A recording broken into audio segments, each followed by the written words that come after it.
शुरू करें क्लास को। आज हम लोग प्रीपोजिशन के बेसिक क्लास देख चुके थे। अब प्रीपोजिशन में कुछ जो सिंपल प्रीपोजिशंस होते हैं उसके यूज देखेंगे। और बेसिकली आपको पता है कि जो बुक्स में एग्जाम में जो आता है उसमें से वर्ड्स फॉलोड बाय प्रीपोजिशन ज़्यादा आता है जो हर एक ग्रामर की बुक में है। तो वर्ड्स फॉलोड बाय प्रीपोजिशन आप किसी भी ग्रामर की बुक से देख सकते हैं, कुछ मैं भी कराऊंगा। और बेसिकली जो हम लोग प्रीपोजिशन पढ़ते हैं वो सिंपल प्रीपोजिशन के यूज जो बुक में दिया रहता है, दोनों चीज दिया रहता है, सिंपल प्रीपोजिशन के यूज भी दिए रहते हैं और साथ साथ आपको वर्ड्स फॉलोड बाय प्रीपोजिशन दिया। तो words followed by preposition her book में लिस्ट दिया हुआ 500-600 वर्ड्स का, तो किसी भी ग्रामर के बुक से वर्ड्स फॉलोड प्रीपोजिशन चैप्टर में आपको मिल जाएगा। तो कुछ तो मैं भी कराऊंगा ही। शुरू करते हैं। तो सिंपल प्रीपोजिशंस को लेते हैं हम लोग। जैसे एक प्रीपोजिशन होता है एट।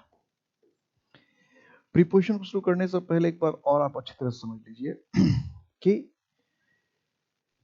प्रीपोजिशन में किसी इंग्लिश के प्रीपोजिशन का कोई एक मीनिंग हिंदी होगा ही होगा, ऐसा नहीं होता है। मतलब मैं कहना यह चाह रहा हूं कि अगर मे है तो मे का इन ही प्रीपोजिशन होगा, ऐसा इंग्लिश ग्रामर नहीं कहता।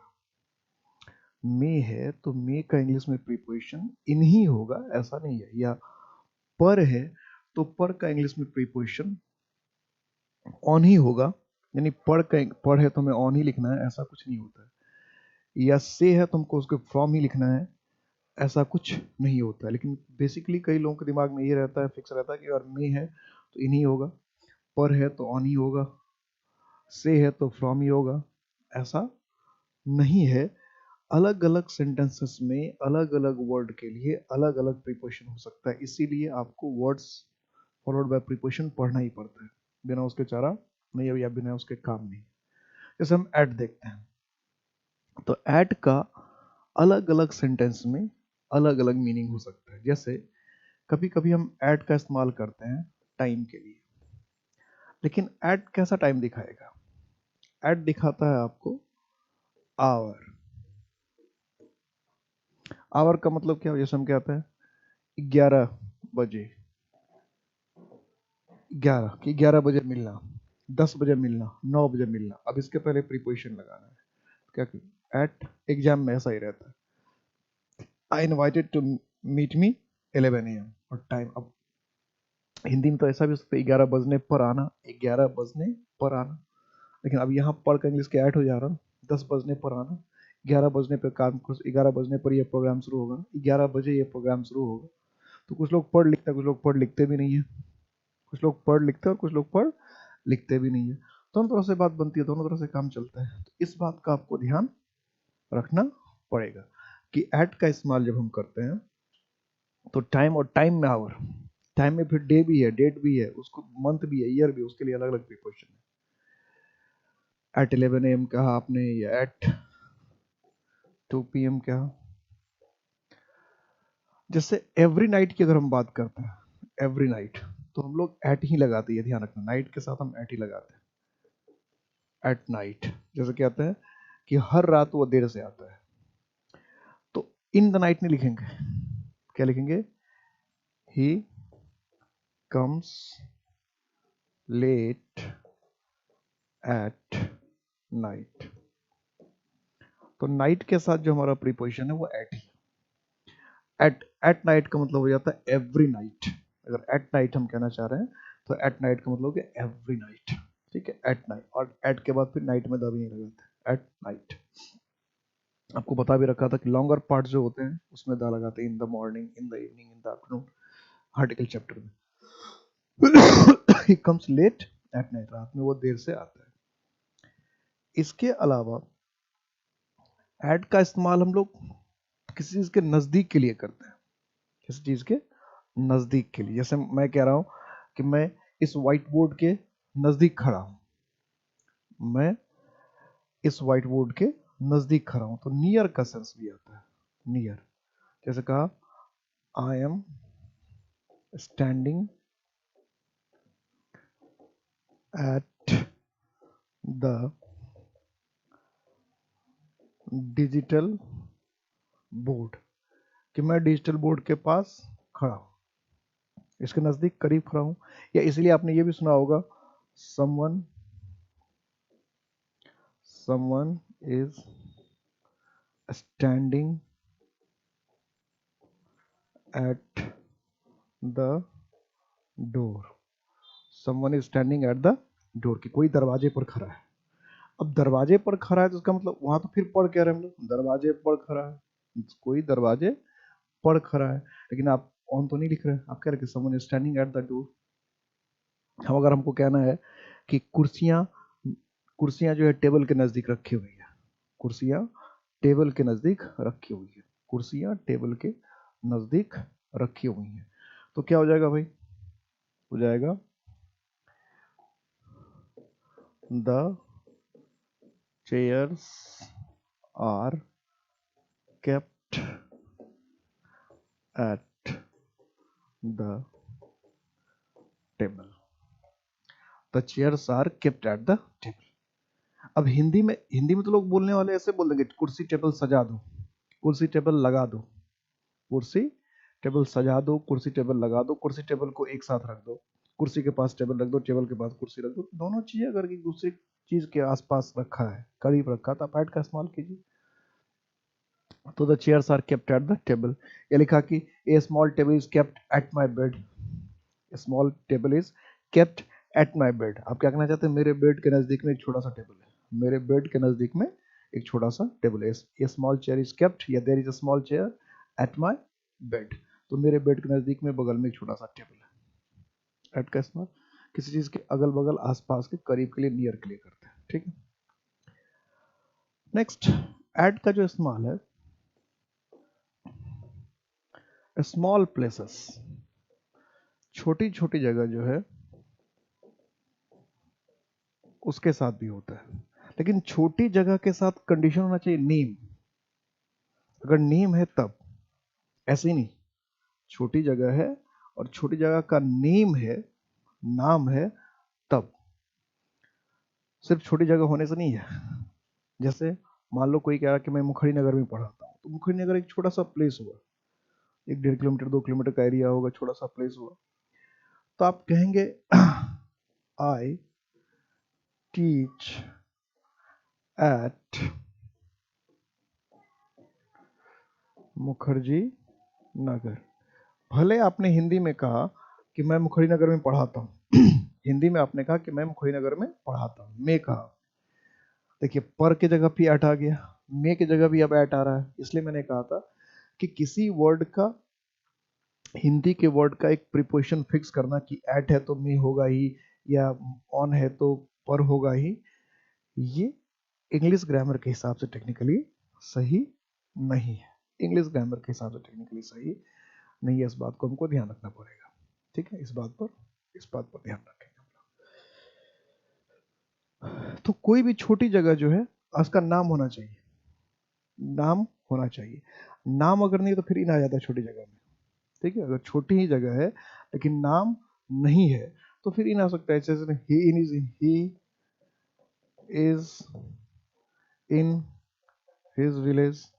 ये विलेज भी एक छोटा सा जगह है, लेकिन उसमें अपना इन लगा दिया, क्यों? क्योंकि इसमें आप नाम ले लिया। लेकिन अगर आप किस जगह का नाम ले लेंगे, ही इज एट हिसार, तो वह क्या है, हिसार में है, तो फिर at he is in Hisar नहीं होगा, ठीक है। लेकिन हिसार की जगह डिस्ट्रिक्ट लिखिए तो he is in my district. तो नाम होना चाहिए। अगर कोई छोटी सी जगह है और उस छोटी जगह का नाम आपने मेंशन कर रखा है, और छोटी जगह का मतलब यहाँ पर हुआ शहर, डिस्ट्रिक्ट, विलेज, मोहल्ला, इन सबको छोटी जगह ही माना जाता है। कोई मोहल्ला है, कोई विलेज है, कोई तहसील है, कोई जिला, यानी एक जिला तक को एक जिला तक को आप छोटी जगह ही मान के चलते हैं, ठीक है। जिला तक जो है एक छोटी जगह ही मानी जाती है इंग्लिश में। तो ये जो जिला है, विलेज है, या डिस्ट्रिक्ट है, या तहसील है, या फिर आपका ब्लॉक है, इन सब में ये सब छोटी जगह मानी जाती है। इन सब छोटी जगह के नाम के साथ आप एट का ही इस्तेमाल करेंगे, ठीक है। राज्य से शुरू होता है बड़ी जगह, ठीक है। डिस्ट्रिक्ट तक जो है वो स्मॉल प्लेसेस ही माना जाता है इंग्लिश में, ठीक है। बड़ी जगह में राज, कंट्री, कंटिनेंट ये सब होता है। इसके अलावा एट का इस्तेमाल हम और करते हैं थोड़ा सा, वर्किंग प्लेसेस। वर्किंग प्लेसेस कहने का मतलब यहाँ पे है ऑर्गेनाइजेशंस। जैसे किसी ऑर्गेनाइजेशन में आप काम करते हैं, ठीक है, किसी ऑर्गेनाइजेशन में आप काम करते हैं या कोई संस्था, जिस संस्था में आप काम करते हैं, तो उसके साथ आपको एट ही लगाना है। जैसे कोई कह रहा है कि वह दिल्ली यूनिवर्सिटी में पढ़ाता है, तो लिखा he teaches at DU। He teaches at DU, Delhi university में पढ़ाता है, he teaches at DU। Delhi university में पढ़ाता है, he teaches at DU। Clear है? ही टीचेस एट DU, वो दिल्ली यूनिवर्सिटी में पढ़ाता है। या कहता है कि मैं इम्पैक्ट एकेडमी में पढ़ाता हूँ, तो मैं लिख दूंगा I teach at impact academy. तो जिस जगह पे आप काम करते हैं, जैसे कहा किसी ने PGI में काम करता है, तो हम क्या, ही वर्क्स एट PGI। तो जिस ऑर्गेनाइजेशन के साथ आप काम करते हैं, जो आपका वर्किंग प्लेसेस है, उस सब के नाम के साथ क्या होना चाहिए, एट होना चाहिए, जो आपकी वर्किंग पोजीशन प्लेसेस। नेक्स्ट आप देखिए ऐड के कितने डिफरेंट डिफरेंट, फिर यहाँ पर मीनिंग निकल रहा है। ऐड का इस्तेमाल हम किसी चीज का पोजीशन के लिए भी करते हैं, स्थिति के लिए करते हैं। पोजीशन, जैसे हम कहते हैं इस गली के आखिरी छोर पर, या इस कलम के छोर पर, इस कलम को रोड मान लेते हैं, इस कलम को रोड मान लेते हैं और कहते हैं इस रोड के आखिरी हिस्से में, ठीक है, क्या कहा, इस रोड के आखिरी, रोड मान लेते हैं, ये जो पेन है, ये पेन नहीं, ये रोड है, और उनको इस रोड के आखिरी हिस्से में। तो किस चीज का पोजीशन बताना है, स्थिति बतानी है, तो भी हम इसका इस्तेमाल, जैसे हमने कहा eight the end of the road, कि जहां रोड खत्म होती है वहां पर। Eight the corner of the street, गली जहां खत्म होती है उसके कोने पर, ठीक है। जैसे हमने कहा he lives at the corner of the street, तो किस चीज का पोजीशन बताना है, he is at the, he you will found this you will find this place at the end of the road, कि जहां ये रोड खत्म होती है उस रोड के सामने ये होटल मिलेगा, या उस रोड के पास में ये होटल मिलेगा। तो पोजीशन की बात करने के लिए भी हम इसका इस्तेमाल करते हैं। या जैसे आपने स्पीड वगैरह की बात सुनी होगी, तो स्पीड वगैरह भी हम लोग इसी में बात करते हैं। एट दिस स्पीड, ये नहीं कहते ऑन दिस स्पीड, कि इस दर से स्पीड जब बताना रहता तो स्पीड की भी बात हम करते हैं, at this speed, at this rate, at the 40 kilometre per hour, at 40 kilometre per hour, ऐसे आपने सुना होगा। तो स्पीड वगैरह बताने के लिए हम भी क्या करते हैं, एट का इस्तेमाल ही करते हैं। स्पीड वगैरह बताने के लिए भी हम एट का ही इस्तेमाल करते हैं, या एट का इस्तेमाल किया जाता है, ठीक है, ध्यान रह जाएगा। तो इतने अलग अलग कंडीशन है एक एट प्रीपोजिशन का इस्तेमाल करने का, ठीक, इतनी अलग अलग कंडीशन में सिर्फ एट का इस्तेमाल हो सकता है। तो ये चीजें ध्यान रखना, खाली एट का मतलब में पर कर देने से बात नहीं बनी, किस किस कंडीशन में किस प्रीपोजिशन का इस्तेमाल करते हैं, ये ध्यान रखना पड़ेगा कि सेंटेंस में क्या है और उसके हिसाब से आपको कौन सा प्रीपोजिशन चाहिए, ठीक है। चलिए नेक्स्ट प्रीपोजिशन, नेक्स्ट प्रीपोजिशन है ऑन। अब एट का मतलब आपने क्या क्या देखा, एक एट का मतलब में भी हो सकता है, एट का मतलब पर भी हो सकता है, एट का मतलब नजदीक भी हो सकता है। एट का हिंदी मीनिंग में क्या क्या, एट का कहीं मीनिंग में निकलेगा, एट का कहीं मीनिंग पर निकलेगा, एट का कहीं मीनिंग नजदीक निकलेगा, करीब निकलेगा। तो अलग अलग सेंटेंस में हम लोग एट के अलग अलग मीनिंग निकालते हैं। इसी तरह से ऑन का भी अलग अलग सेंटेंस में अलग अलग मीनिंग निकलेगा। तो सबसे पहले ऑन क्या बताता है, सबसे पहले ऑन का हिंदी मीनिंग देखे तो जनरली आपने पर का सेंस में देखा, पर के सेंस में। तो ऑन जो है वो किसी चीज को बताता है, सब किसी चीज के टचिंग सरफेस, कि किसी चीज के ऊपर, जैसे हिंदी में कहा टचिंग सरफेस, किसी चीज के ऊपर, तो कोई किसी चीज के ऊपर है और उसके सरफेस को अगर टच कर रहा है, किसी चीज के ऊपर है और उसके सरफेस को अगर टच कर रहा है, तब जाकर हम किसका इस्तेमाल करेंगे, ऑन का। अगर टच कर रहा है सरफेस को, अगर सरफेस को टच ही नहीं कर रहा है तो हम ऑन का इस्तेमाल नहीं करेंगे। एक दूसरी चीज ऊपर होना चाहिए, ऊपर होना चाहिए, लेकिन साथ साथ क्या होना चाहिए, सरफेस को टच करने का सेंस भी आना चाहिए। जैसे हमने कहा ऑन हिज हेड, पूरा बना दिया, the cap is on his head, कि मिस्टर इंडिया तो अब होगा नहीं कि खाली टोपी ऊपर में झूलता हुआ दिखेगा। The cap is on his head का मतलब क्या, कि टोपी उसके सिर के ऊपर है। The pen is on the table, कि पेन जो है वो टेबल के ऊपर है। The pen is on the table, the pen जो है टेबल के ऊपर में। The pen is on the table, the pen is on the table. The pen is on the table. ये हमने कहा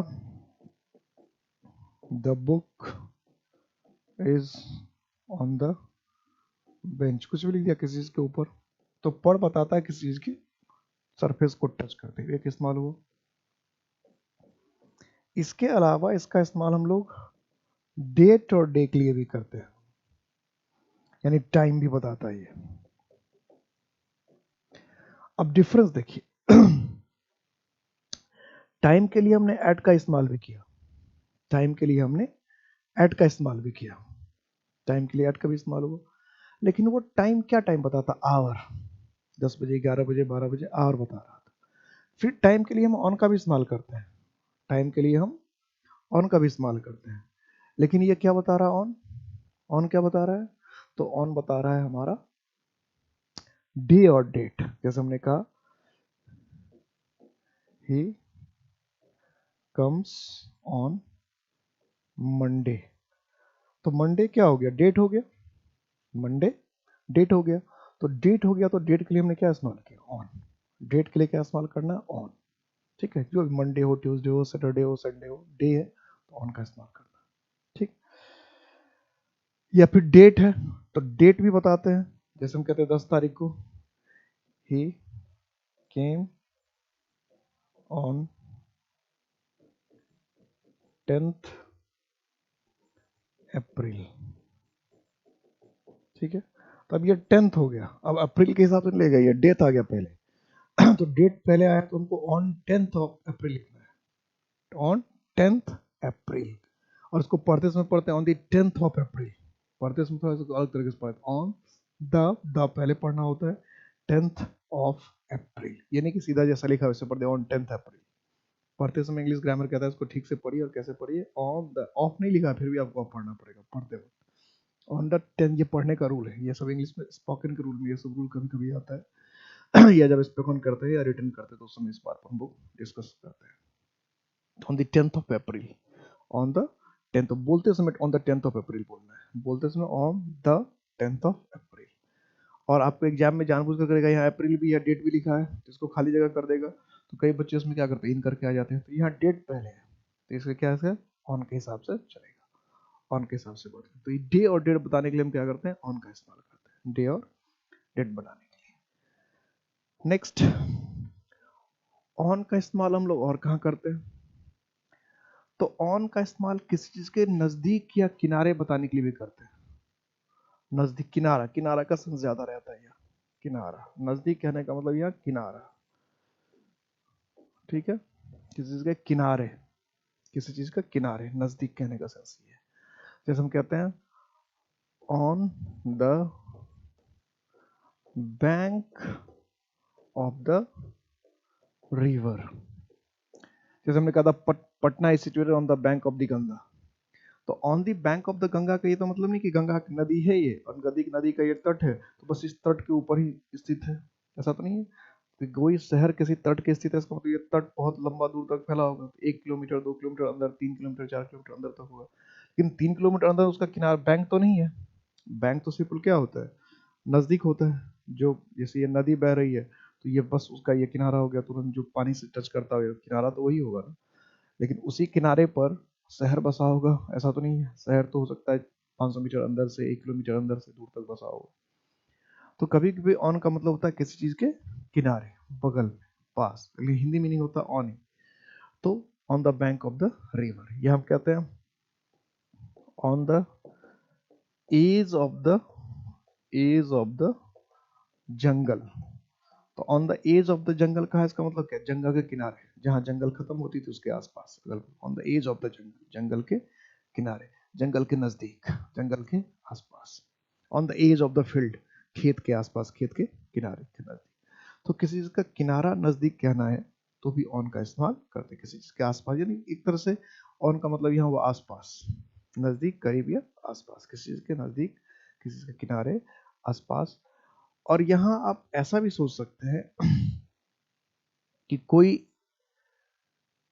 बड़ी सी जगह के आसपास किनारे से, नदी बड़ी होती लंबी, उसके आसपास किनारे की बात हो रही है। ये आप कहते हैं on the edge of the bank river, जंगल। तो जंगल बड़ी चीज है, और बड़ी चीज के आसपास कोई छोटी चीज है। तो ऐसे पोजीशन लोकेशन देखा जा सकता है। वैसे कोई जरूरी नहीं कि ऐसा ही हो, लेकिन ऑन का इस्तेमाल किसी चीज के नजदीक, आसपास के लिए भी हो सकता है। तो on the bank of the river, on the edge of the jungle, on का मतलब किसी के नजदीक, करीब भी हो सकता है। ऑन का इस्तेमाल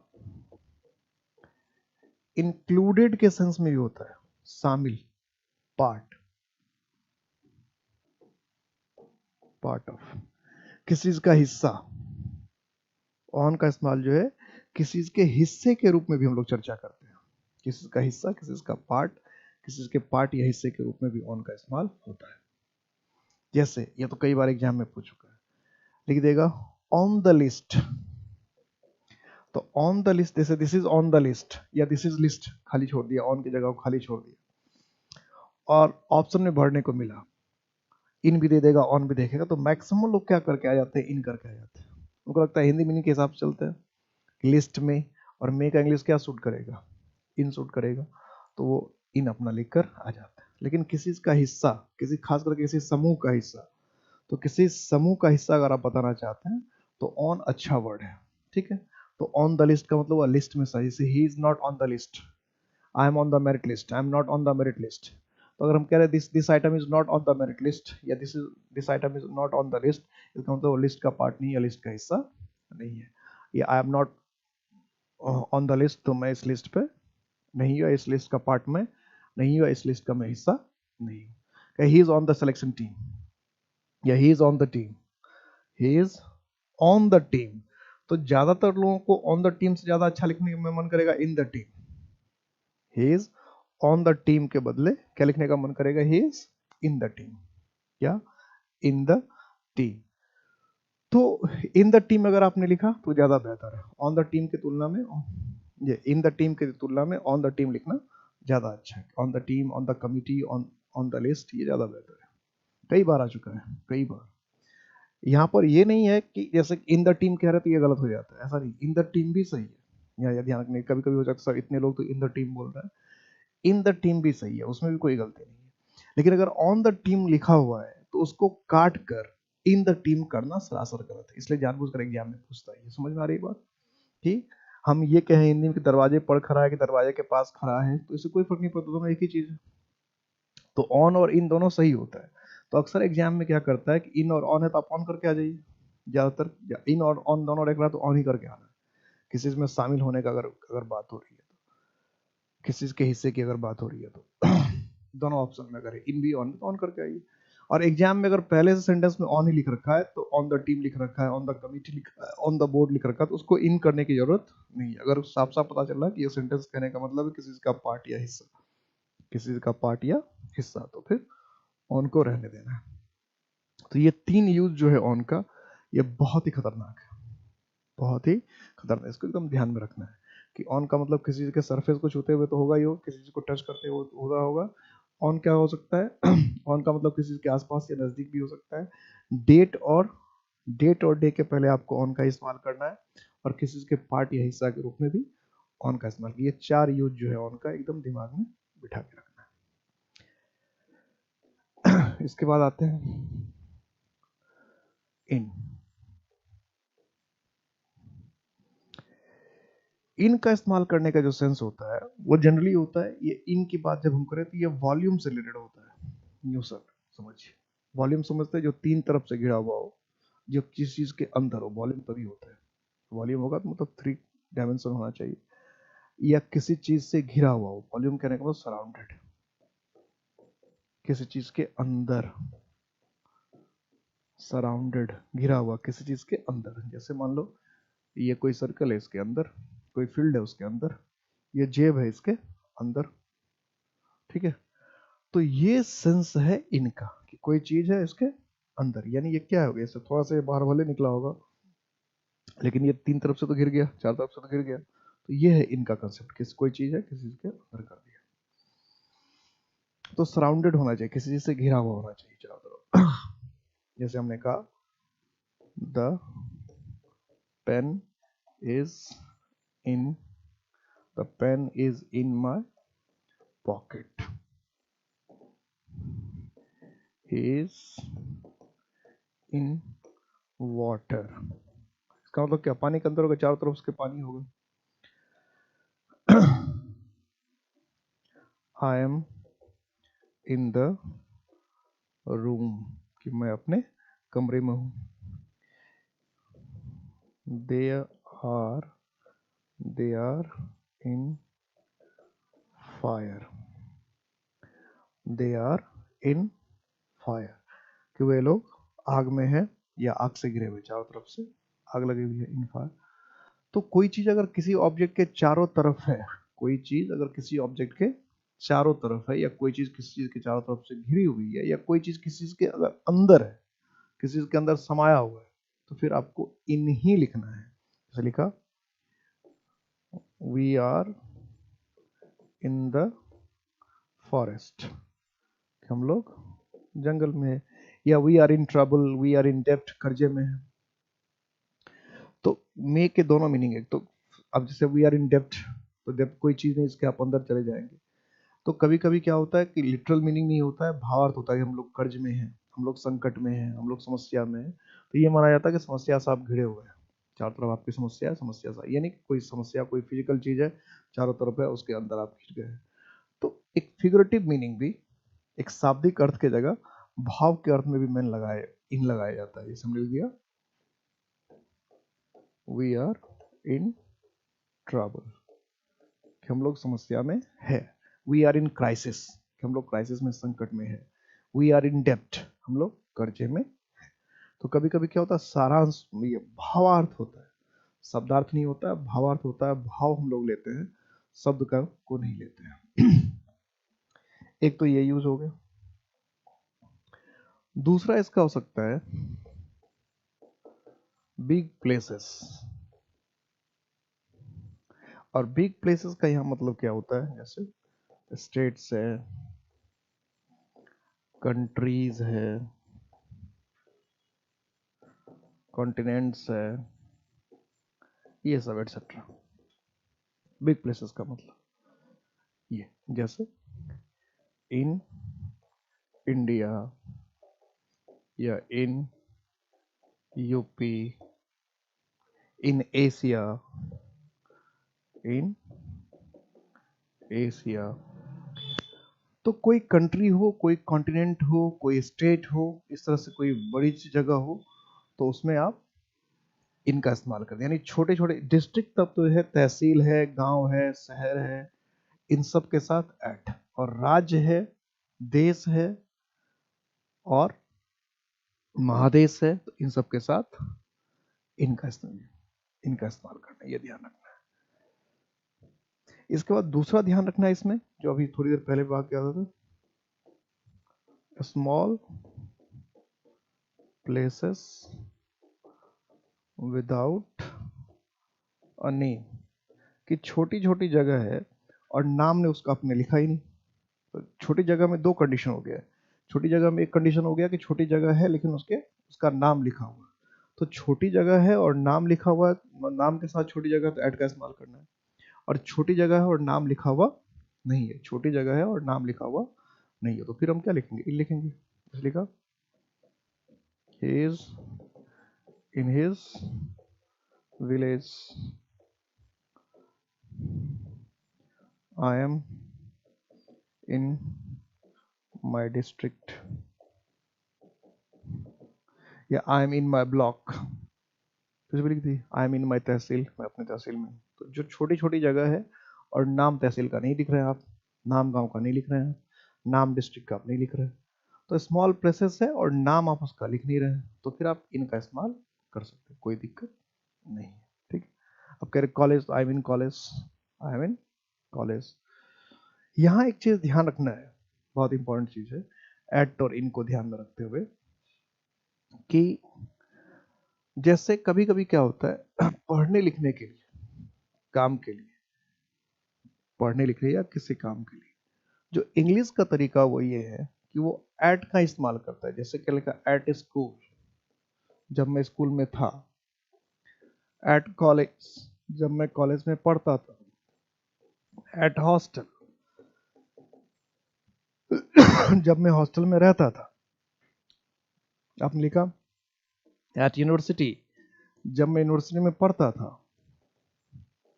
तो यहां वही सेंस है जो आपको बताया गया था कि जब हम वर्किंग प्लेसेस के लिए इस्तेमाल करें, जैसे हॉस्टल में रहना एक वर्क हुआ, या कॉलेज में पढ़ना एक वो पढ़ना या पढ़ना एक वर्क हुआ, या यूनिवर्सिटी में पढ़ना या पढ़ाना एक वर्क है, काम का पार्ट हो गया, एक ऑर्गेनाइजेशन हुआ, आप उसके साथ वहां पे जुड़ के काम कर रहे हैं, उससे जुड़े हुए हैं। तो इस हिसाब से भी सोचा जा सकता है।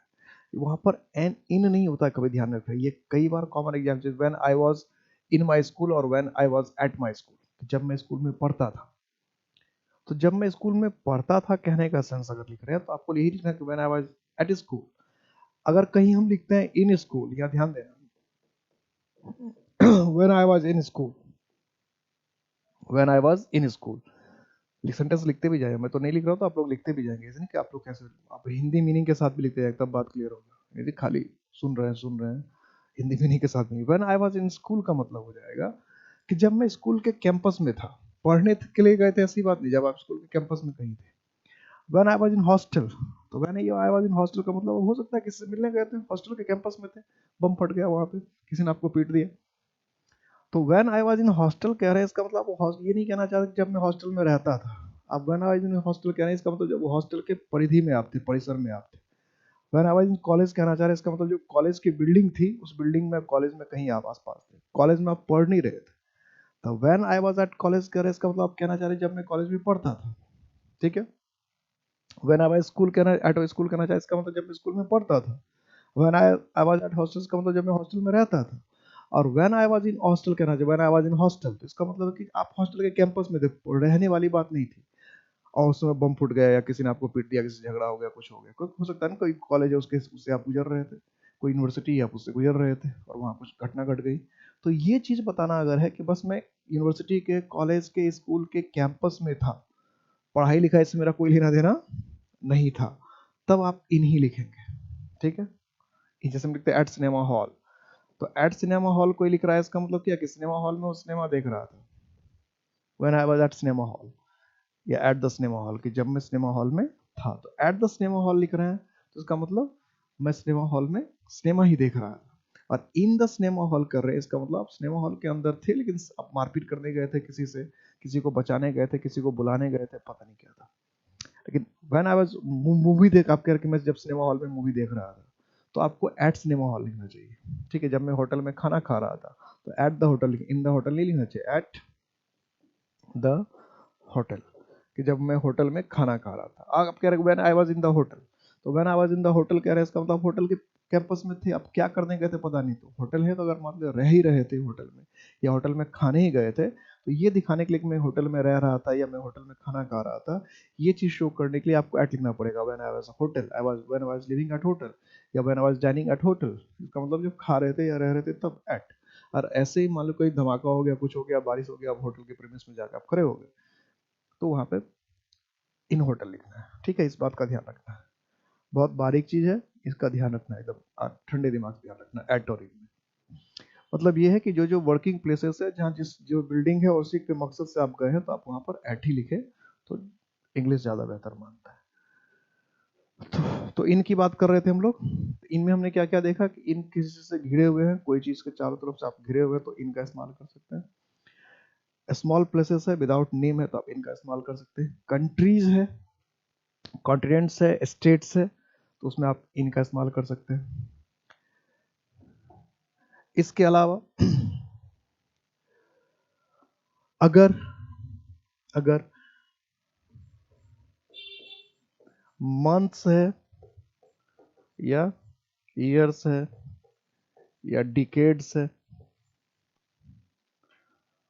तो इसमें भी डिकेड्स का मतलब क्या होता है, दशक। तो मंथ्स हो, ईयर्स हो, डिकेड्स हो, तो इसमें भी हम किसका इस्तेमाल कर सकते हैं, इनका इस्तेमाल कर सकते हैं। मंथ्स, ईयर्स, डिकेड्स, इस समय क्या क्या इस्तेमाल हो सकता है, इनका इस्तेमाल हो सकता है क्या करते हैं, इनका इस्तेमाल करते हैं। मंथ्स में, डिकेड्स में, ईयर्स में हम लोग इनका ही इस्तेमाल करते हैं। जैसे हमने कहा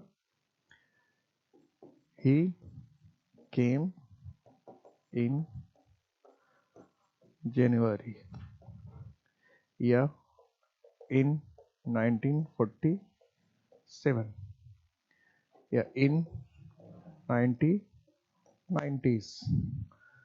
तो ईयर्स हो, डिकेड हो, मंथ, यानी टाइम। देखिए टाइम के लिए इसका मतलब तीन कंडीशन हो गया। टाइम हमने आवर से भी दिखाया, तो जब आवर से दिखा रहे थे टाइम, तो हमने किसका इस्तेमाल किया, एट का इस्तेमाल किया। ठीक। जब हमने डे और डेट बताया, डे और डेट बताया, तो टाइम के लिए हमने एट का इस्तेमाल, ऑन का इस्तेमाल किया। डे और डेट के लिए, आवर के लिए, टाइम तीनों है, आवर से भी हम टाइम ही बताते हैं, डे और डेट से भी हम टाइम बताते हैं, मंथ और ईयर से भी हम टाइम ही बताते हैं। लेकिन आवर से हमने क्या इस्तेमाल किया, एट। डे और डेट के लिए क्या इस्तेमाल किया, ऑन। और मंथ ईयर डिकेड के लिए क्या इस्तेमाल किया, इन। तो टाइम, अलग अलग तरह के टाइम दिखाने के लिए हमने अलग अलग तरह के प्रीपोजिशन का इस्तेमाल किया। इस बात का ध्यान रखना है। ठीक है। इन, इसके अलावा कभी कभी ऐसा भी एग्जाम में क्वेश्चन आता है कि अगर मान लो कि दो प्लेस का इस्तेमाल किया गया एक ही साथ, दो, तो बिगर भी और स्मॉलर भी, ये तो कई बार एग्जाम में आपको मिल जाएगा। तो जो स्मॉलर प्लेस है उसके साथ ऐड का इस्तेमाल कर दीजिए, जो बिगर प्लेस है उसमें इनका इस्तेमाल कर दीजिए। यहाँ स्मॉलर और बिगर का मतलब कंपैरेटिव होता है, कंपैरेटिवली। सचमुच का बिगर या स्मॉलर नहीं होता। यानी अगर दो प्लेस है, तो एक तो कि सचमुच का कोई बड़ा सा प्लेस है तो उसमें इनका इस्तेमाल करते हैं, सचमुच का कोई छोटा सा प्लेस है उसमें ऐड का इस्तेमाल करते हैं। लेकिन कभी कभी क्या होता है कि दोनों प्लेस छोटा ही है, दोनों प्लेस छोटा ही है, और उसमें से एक छोटा है और एक बड़ा है। जैसे हम कहते हैं डिस्ट्रिक्ट, तो डिस्ट्रिक्ट भी छोटा ऐड लगना चाहिए, लेकिन डिस्ट्रिक्ट का कंपैरिजन हम अपने गांव से कर लेते हैं। तो गांव और डिस्ट्रिक्ट की बात करेंगे तो गांव भी छोटी जगह है, डिस्ट्रिक्ट भी छोटी है, टेक्निकली दोनों के साथ क्या लगना चाहिए, ऐड ही लगना चाहिए। लेकिन अगर किसी तरह से आप कोई ऐसा सेंटेंस बनाए जिसमें आपको अपने गांव का भी चर्चा करना है और अपने डिस्ट्रिक्ट का भी चर्चा करना है, यानी अब जब गांव और डिस्ट्रिक्ट दोनों की चर्चा कर रहे हैं तो ग्रामर के पॉइंट ऑफ से नॉर्मली दोनों छोटी ही जगह हुआ।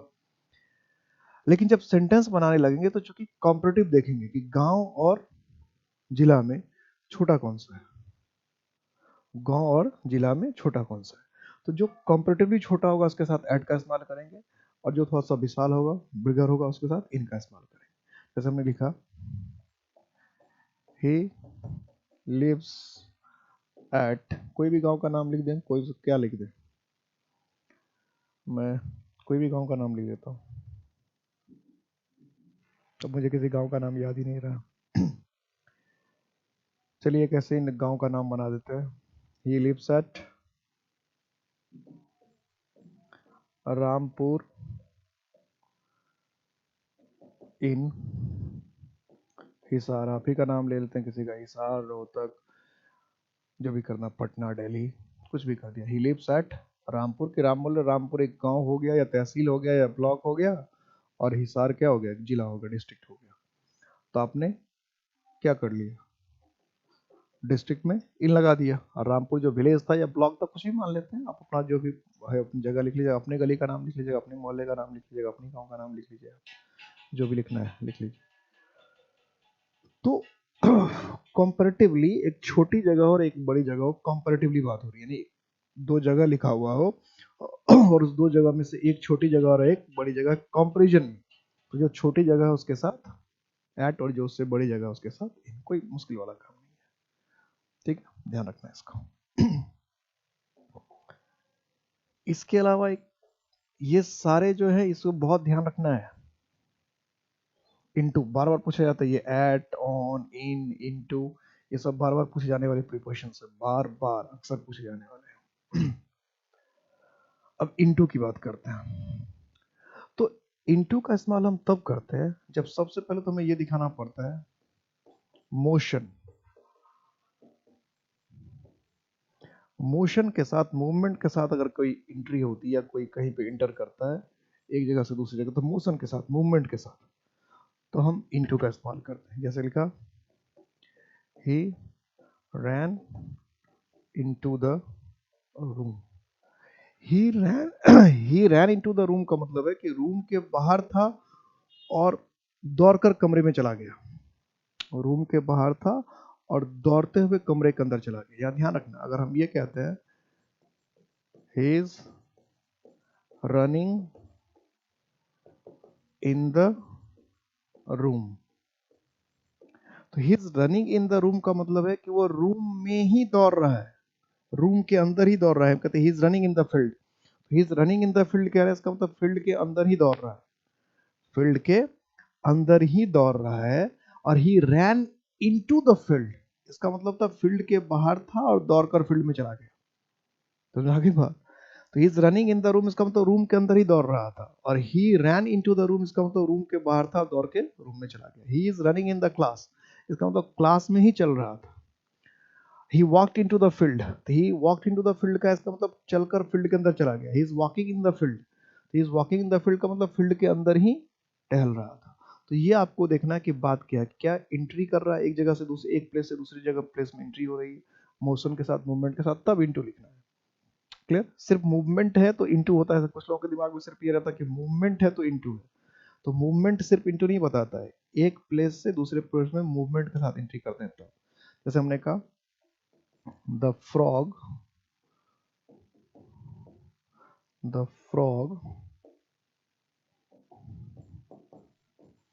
jumped into the well, jumped into the well मतलब क्या, मेढक जो है कुएं में कूद गया, या आई जम्प्ड इनटू द रिवर, मैं रिवर में कूद गया, या the train fail into the river, पानी जो है नदी, ट्रेन जो है नदी में गिर गई। तो इनटू का मतलब क्या हुआ, मूवमेंट के साथ आप एक जगह से दूसरी जगह तक प्रवेश करते हैं। बहुत छोटा है इनटू, बहुत छोटा है, ज्यादा नहीं, लंबा नहीं है, इससे कई बार क्वेश्चन पूछा और इन और इनटू मिलाकर। दूसरा होता है इसमें चेंज ऑफ कंडीशन या स्टेट, कि अवस्था ही बदल गई, अवस्था बदल गई, परिवर्तन हो गया, चेंज हो गया, पहले कुछ और थे अब कुछ और हो गया, तो भी इनटू का इस्तेमाल करते हैं। जैसे हमने कहा वाटर चेंज या turns into vapour when it is boiled, कि जब पानी को उबालते तो ये वेपर में बदल जाता है। ठीक है, तो यहाँ अवस्था बदल गया ना, कि पहले वाटर था, पहले सॉलिड था, उसके बाद क्या हो गया, वेपर। क्या लिख गया, vapour.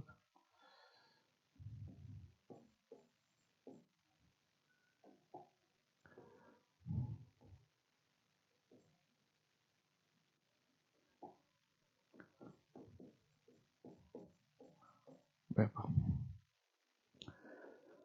Water turns to vapour, वाष्प में बदल जाता है, वेपराइज्ड आपने सुना होगा। वाटर चेंज टर्न्स या टर्न्स इनटू वेपर, वाष्प में बदल जाता है। ये हमने कहा द द ये तो कहानियों में आपने काफी सुना होगा, द फ्लावर, ये कोई फूल था, flower turned into a woman. जैसे होता है ना जादू वादू में, कि कोई फूल है, उस फूल को छुआ तो वो राजकुमारी बन गई, या किसी राजकुमारी को छुआ वो पत्थर बन गई, भगवान राम ने एक पत्थर को छुआ वो औरत बन गई, या किसी ने श्राप दे दिया, कोई औरत थी वो पत्थर बन गई। तो अवस्था का अगर परिवर्तन होता है, चेंज ऑफ स्टेट अगर है, चेंज ऑफ स्टेट अगर है, तो उसमें भी हम क्या करते हैं, इनटू का इस्तेमाल करते हैं। एक अवस्था से दूसरी अवस्था में अगर कोई परिवर्तन होता है, एक कंडीशन से दूसरे कंडीशन में अगर कुछ चला गया, तो आपको इनटू का इस्तेमाल करना। अवस्था का परिवर्तन हो गया, चेंज ऑफ कंडीशन हो गया, तो इनटू का इस्तेमाल करना है। ठीक है, ध्यान रहेगा। तो अभी इसमें टाइम लगना है प्रीपोजिशन में। अभी तो कई प्रीपोजिशन करने, तो अभी 4-5 ही प्रीपोजिशन किया। अभी कुछ प्रीपोजिशन के क्या है, 1-2 यूज है, कुछ प्रीपोजिशन के ज्यादा यूज है। तो अभी 2-3 क्लास तो प्रीपोजिशन में लगनी ही है। उसके बाद फिक्स प्रीपोजिशन भी कुछ करना है। देखते हैं कितनी क्लासेस लगती है। ख्याल रखिएगा अपना अपना।